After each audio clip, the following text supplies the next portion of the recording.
vocês? Tudo bem com vocês? Aqui quem fala é o Getulino. E galera, eu resolvi trazer esse vídeo agora no canal porque ao longo das lives que a gente fez nas últimas semanas, eu recebi muito dessa pergunta falando: pô, Getulino, me explica como é que funciona o mercado de Yu-Gi-Oh! Me explica como é que funciona questão de raridades, por que uma carta é mais cara que a outra, por que uma versão é mais cara que a outra.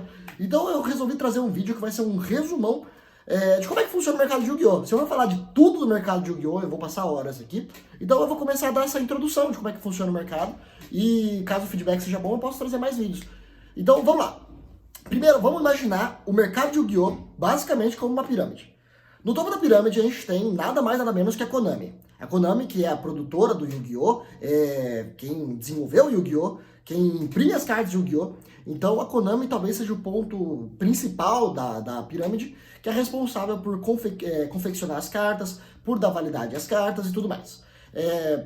A Konami, ela tem um pequeno ponto de ajuda embaixo dela, que é a segunda degrau da Konami, que é as distribuidoras. Aqui no Brasil a gente tem a Devir, e nos outros países temos outras distribuidoras. Eu realmente não sei como é que funciona nos outros países, eu sei como é que funciona no Brasil, que é a Devir. A Devir nada mais é do que a importadora e distribuidora da Konami. Então a Konami fala: Devir, eu não tenho condições de montar uma distribuidora no Brasil para levar as cartas e tudo mais, você terceiriza isso para mim? A Devir fala: boa, beleza. E a Devir, obviamente, ganha em cima disso, como uma empresa normal. E até por isso que muitas vezes a gente tem um probleminha de atraso ou outro e tudo mais, porque as questões alfandegárias de imposto, quando a Devir importa, podem fazer com que as cargas demorem um pouco mais, tem um trâmite legal, mais demorado. Tem também a questão das cartas brasileiras serem um pouco mais caras, porque a Devir, quando importa, também paga uma série de impostos, custos e tudo mais, que fazem com que os produtos cheguem um pouco mais caros no Brasil. Então tem toda essa questão de protecionismo e tudo mais que o Brasil tem. Em terceiro lugar, nós temos uma parte chave de tudo que tem no Yu-Gi-Oh!, que são as lojas e as locais. As lojas, eu falo assim, lojas grandes e tudo mais, que tem várias, que distribuem muitas boxes, vendem muitas cartas e tudo mais. E as locais, que são um ponto de contato entre players. Então, as locais, elas talvez sejam a grande chave do Yu-Gi-Oh!, porque na local você consegue achar outros players para trocar carta, você consegue comprar boosters, você consegue participar de torneios. Então, para que a gente tem Yu-Gi-Oh! Para jogar Yu-Gi-Oh! Se a gente não tem uma local para ir jogar? Se a gente não tem uma local para disputar um semanal, se a gente não tem um local para ir disputar um mensal, se não tem uma loja para organizar um remote. Então, o Yu-Gi-Oh! Ele é muito focado ainda nas lojas físicas, e realmente isso é muito importante por ser um jogo de trading card game, ser um jogo de cartas ainda. Então, quando eu falo isso em muitas lives, guys, valorizem a local de vocês, realmente valorizem. Vá até a local. Se você não gosta de comprar produto selado na local, pô, compra um sleeve, compra uma pasta, come um churrasco na Kindu lá, às vezes o pessoal faz um churrasquinho. Meu, vai dar uma volta na sua local, gasta um pouco de grana lá, faz ela se manter, porque as locais, uma cidade sem local, como é o caso de Brothers aqui, me faz não ter contato com o Yu-Gi-Oh! Tão diretamente. Então eu tenho que ficar o dia inteiro atrás, ralando de, o vídeo de alguém que tá fazendo, eu tentar pegar conteúdo de outras pessoas. Então sempre fica nesse quesito de ficar fuçando, aprender Yu-Gi-Oh! Então na local você vai ter contato com pessoas mais experientes que você, pessoas novas. Então valorizem isso. E no quarto pilar nós temos a parte mais importante de tudo, que são os players. Nós temos os players e colecionadores, né? Então pode ser players e colecionadores, que são as pessoas que jogam Yu-Gi-Oh!, que colecionam Yu-Gi-Oh!, que consomem, que são a base da pirâmide de tudo. Sem os players, Yu-Gi-Oh! Não seria nada. Sem os players e sem os colecionadores, nenhuma dessas empresas existiria. O Yu-Gi-Oh! Não seria aí parte dos grandes 3 jogos de TCG, né?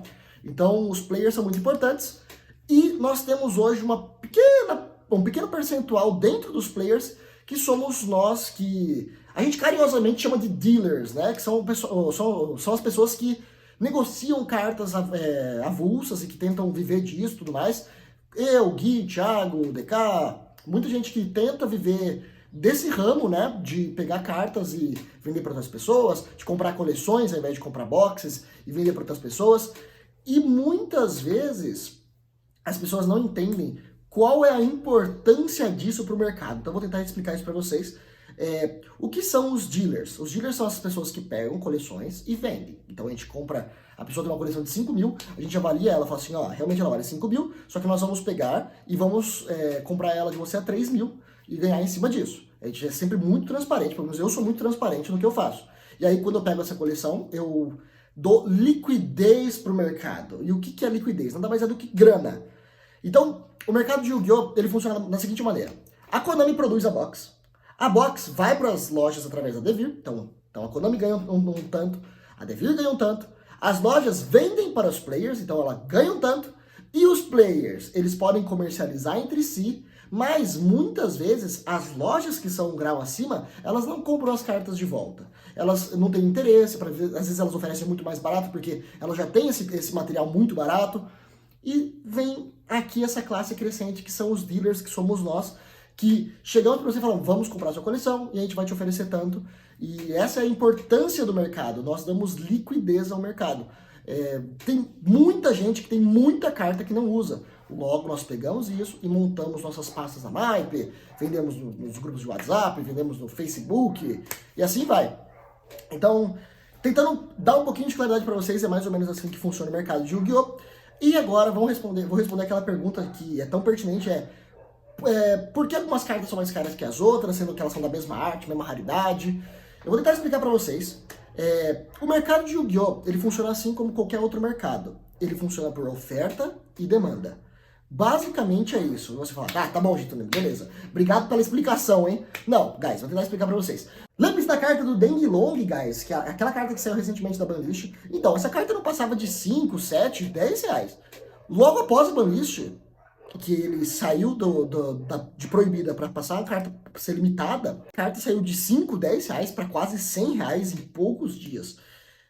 Isso acontece porque essa carta tinha basicamente utilidade alguma, porque ela era uma carta banida, e logo após que ela saiu da banlist, muita gente especulou, nossa, mas essa carta vai entrar no meta, nossa, mas esse deck vai entrar no meta, esse deck vai destruir as locais, e não foi isso que aconteceu. O Yang Zing até ganhou certa relevância, mas a carta voltou para os 30, 35 reais.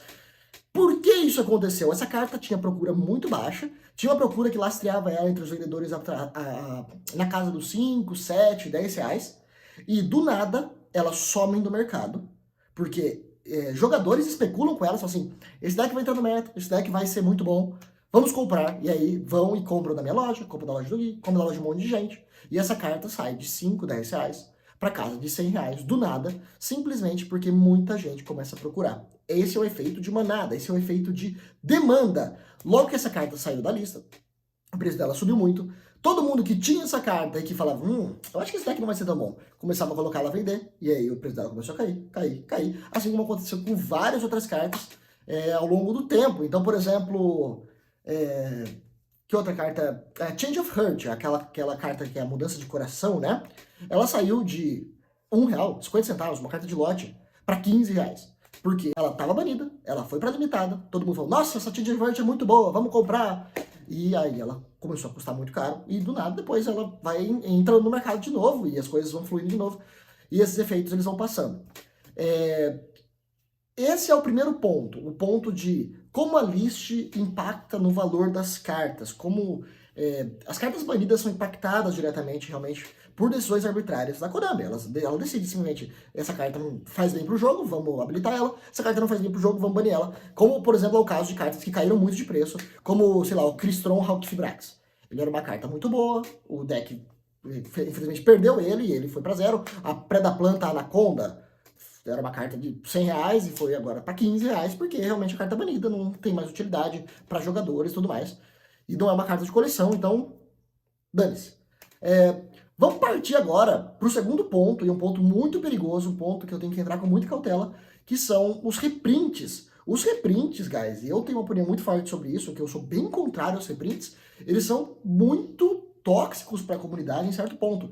Por quê? Todo jogador, pelo menos 90% dos jogadores tem binders de cartas para troca, tem binders de cartas para venda, tem binders de cartas de sets antigos que não estão usando mais, e conforme a Konami reprinta cartas, essas cartas perdem muito valor. E você fala, companheiro, nossa, que bom, porque agora eu posso comprar a carta mais barata. Sim, legal. Tem muita carta que realmente tem que ser reprintada, não tem jeito. Tem carta de 300, 400 reais que não tem por que ficar assim. Mas você já tem, muitas vezes, cartas que vão ser reprintadas e que vão valer R$0 logo depois do reprint. Isso é o caso claríssimo da Ashe, guys. A Ashe na máquina ela custava R$300. E tudo bem, lançou um reprint, legal. fica mais acessível. Aí lançou o segundo, não, legal, ficou um pouco mais barato. E para quem comprou lá atrás, deu um prejuízo muito grande. E quem lançou o terceiro, lançou o quarto, lançou o quinto, sei lá, tiveram 15 prints da Ashe. É uma carta boa, uma carta ótima, mas, pô, precisava disso, precisava queimar tanto assim as pessoas que já tinham essas cartas. É muito complicado essa história. O reprint, muitas vezes eu interpreto como talvez uma coisa que tenta remediar um problema grande, que é, por exemplo, a falta de criatividade na construção de novos decks, a falta de criatividade na construção de builds diferentes e tudo mais, porque toda box vende por causa de um reprint. Guys, é isso, é evidente. Talvez as boxes principais, elas tenham sim a questão de decks novos e tudo mais, como é o caso da Dune agora, mas as boxes paralelas, elas são todas por causa de um reprint. E aí, isso traz um certo incômodo pro mercado o tempo todo. E não é pra gente que negocia, são pros próprios players, porque os players acham que as cartas deles valem X e não valem mais. Vamos chutar outra, o Designador de Crossout. Essa carta chegou a custar R$ 150. E aí veio o print numa lata, veio o reprint em outra lata, num print super grande, e essa carta caiu de 100 e poucos reais para 50 e poucos reais. Acontece, faz parte do jogo, mas eu acho que tem que ter um pouquinho de cautela em relação a essas cartas. E como as pessoas especulam ao redor disso. Então, por exemplo, eu tenho o Runic aqui parado na loja, porque provavelmente não vai vender, porque já foi anunciado a reprint de Runic. As pessoas ficam desesperadas para vender Runic agora, porque os cartas provavelmente não devem valer metade do que vão valer na próxima lata, na próxima coleção. Então, os reprints são um problema muito grande dentro do mercado, se não feitos com cautela. Eu concordo que sim, as cartas têm que ser a preços acessíveis, é lógico. Mas todo mundo que joga Yu-Gi-Oh! Já tem um patrimôniozinho em Yu-Gi-Oh! Já tem 2, 3, 5 mil reais de Yu-Gi-Oh! Que vai juntando ao longo do tempo. O cara joga 10, 15 anos, vai juntando carta e tal. Acontece mesmo. Eu não acho que cartas de 200, 300 reais sejam saudáveis pro mercado. Realmente não é. As cartas que mais vendem pra gente são de 30, 20, 40 reais. 50 reais de alto. As cartas que vendem mais pra gente são essas. Mas o mercado de Yu-Gi-Oh! Ele existe por um motivo. Oferta e demanda. Se não tiver essas pessoas o tempo todo comprando e vendendo na base de Yu-Gi-Oh!, esse mercado simplesmente deixa de existir, guys. Se não tiverem players o tempo todo comprando e vendendo cartas, o mercado simplesmente para. É a mesma coisa que uma bolsa de valores. A empresa ela quer entrar na bolsa, ela capta um monte de dinheiro assim que ela entra, o que a gente chama de IPO. Ela recebe um monte de dinheiro para ela entrar e vender parte das ações. Só que se não tiver gente o tempo todo comprando e vendendo essas ações, você não vai querer correr o risco de entrar nessa empresa, porque depois você não vai conseguir sair dela. A mesma coisa com o Yu-Gi-Oh! Você não vai querer entrar no risco de comprar uma carta se depois você não consegue vender ela, entendeu? Esse é o negócio da liquidez. Na bolsa é a mesma coisa. Então você quer comprar uma ação da Itaúsa, você pode comprar porque o tempo todo você vai ter muita gente vendendo e ao mesmo tempo o contrário. Você já tem a ação, você quer vender, tem o tempo todo gente comprando. E assim tem que funcionar com o Yu-Gi-Oh! A liquidez do mercado tem que ser muito alta. Então, vamos passar para o tópico 3, que é o tópico de coleção. Porque algumas cartas em algumas versões são mais caras que outras e tudo mais.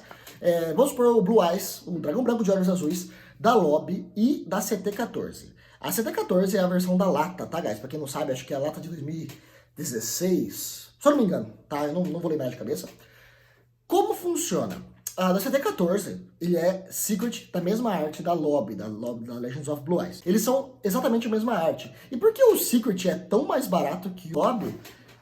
Basicamente, funciona da seguinte maneira.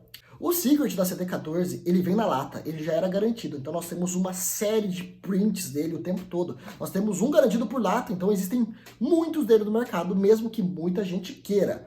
Agora o da Lobby, mesmo nas versões não First Edition, nas versões Unlimited, nas versões que não vieram da box de 2002, que foram reprintadas em 2007, 2017, agora, na 25 anos, essa versão ela é bem mais cara porque ela vem em, sei lá, 3 boxes, uma cada 3 boxes, e é uma carta em que muita gente quer, é uma carta que todo mundo quer ter na sua binder, todo mundo quer ter na sua coleção. Logo, você tem uma demanda muito alta e uma oferta muito baixa. No caso do Dragão Branco da CT14, você tem uma demanda muito ok, todo mundo quer, mas você tem uma oferta disparada, você tem uma oferta muito grande, todo mundo tem essa carta, porque essa carta tem muita lata. De novo, o da CT14 tem muito no mercado e bastante gente quer, mas não tanta gente quanto alguém que quer o da Lobby, que tem muito menos no mercado. Então, basicamente assim que funciona.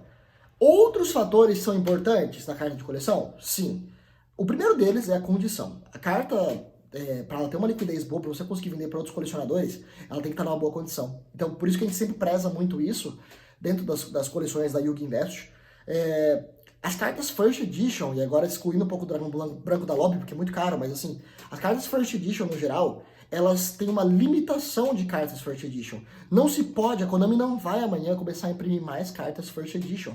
Se ela fizesse isso, ela estaria, sei lá, cometendo um crime contra a comunidade, porque essa é a garantia que você tem de que aquela carta foi produzida naquela época, com aqueles materiais e blá blá blá, entendeu? Então a carta First Edition, ela tem todo esse quesito. E o terceiro deles, a raridade. A raridade tem a ver com a oferta e demanda, sim. Porque, por exemplo, vamos supor o Gear Golem da The Lost Millennium. Essa carta aqui. Vou ver se a Bruna coloca.